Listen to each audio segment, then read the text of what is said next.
They were very eager to cover their good deeds from the eyes of people.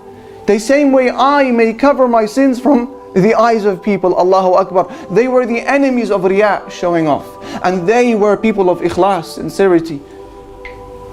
And that is why Sulaiman ibn Mahran al-A'mash, he says that I was once sat with Ibrahim al-Nakha'i, and a man came in, and Ibrahim rahimahullah was reading the Quran. فَغَطَّ الْمُصْحَفِ وَقَالَ لَا يَرَانِ هَذَا أَقْرَأ فِي كُلِّ سَاعَةٍ.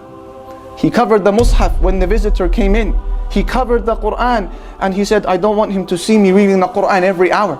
Allahu, sincerity, covering the good deeds.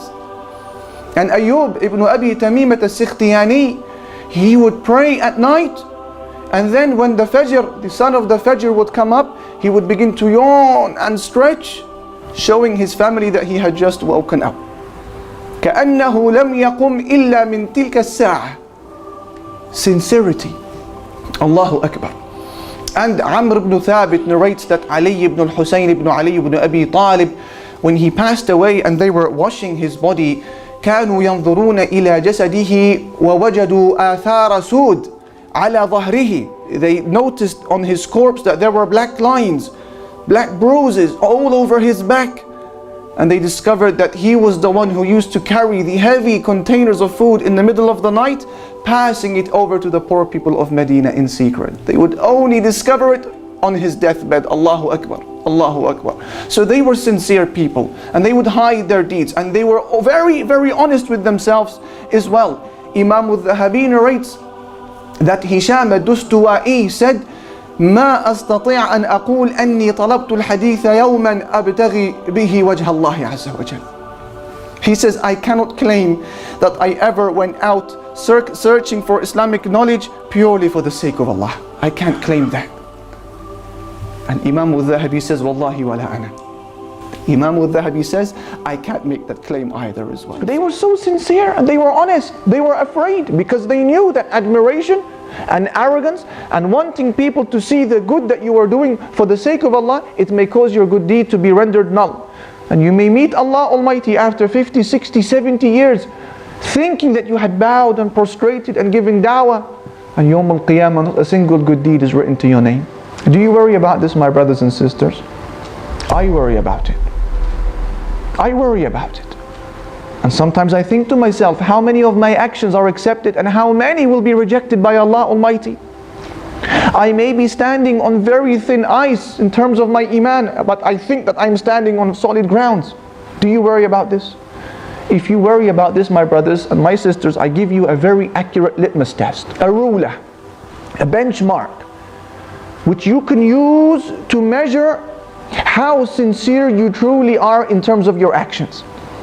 What is this litmus test? Allahu Akbar.